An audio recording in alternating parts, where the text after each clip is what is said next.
কালকে ছিল শ্রাবণ মাসের চতুর্থ সোমবার বাঙালিদের, তাই আমি একটু ওই দিন উপোস করে নিয়েছিলাম। উপোস করে ঘরে প্রথম পুজো করেছিলাম, তারপর গেছিলাম মন্দির। ঘরের পুজোটা একটু লেট হয়ে গেছিলো কারণ কালকে খুব জোর বৃষ্টি পড়েছিল। মন্দিরে চলে গিয়ে মন্দিরে পুজো করতে করতে অনেকটা লেট হয়ে গেছিলো। তারপরে করেছিলাম সবার জন্য একটু সাবু মাখা। ফার্স্ট টাইম মেখেছি, সবাই একটু বলো কেমন হয়েছে।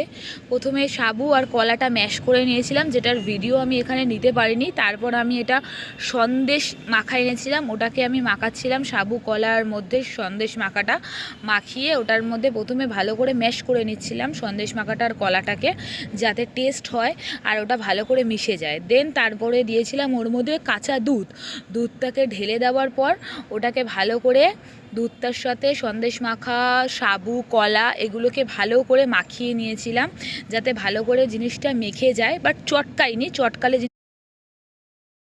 এটাকে ভালো করে মাখাচ্ছিলাম, মাখিয়ে ঠাকিয়ে ভালো করে চটকাইনি, জিনিসটাকে ভালো করে হাত দিয়ে ঘাঁটছিলাম যাতে সব কটা জিনিস একসাথে মিক্সড হয়ে যায়, দুধ, কলা আর সন্দেশ মাখা, তারপরে এইসব। এরপরে এর মধ্যে দিয়েছিলাম ফ্রুটস, প্রথমে অ্যাপেল দিলাম, দেন তারপর দিয়েছিলাম শসা, পেয়ারা, এইসব জিনিসগুলো ভালো করে ওর মধ্যে দিয়ে ওটাকে ভালো করে মেখে নিয়েছিলাম ফ্রুটস দিয়ে, যাতে একবারে সব কিছু একসাথে হয়ে যায়, জিনিসটা একবারে কমপ্লিট হয়ে যায়। তারপরে এর মধ্যে দিয়ে দিয়েছিলাম নানান রকম ড্রাই ফ্রুটস।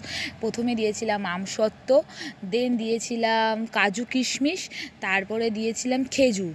এইগুলোকে ভালো করে মিক্সড করে নিয়েছিলাম। খাবারটা খুব টেস্টি হয়েছিল, যার জন্য এর মধ্যে আমি এক ফোঁটাও চিনি ইউজ করিনি, জাস্ট কটা 8-10 পিস বাতাসা ইউজ করেছিলাম, ব্যাস।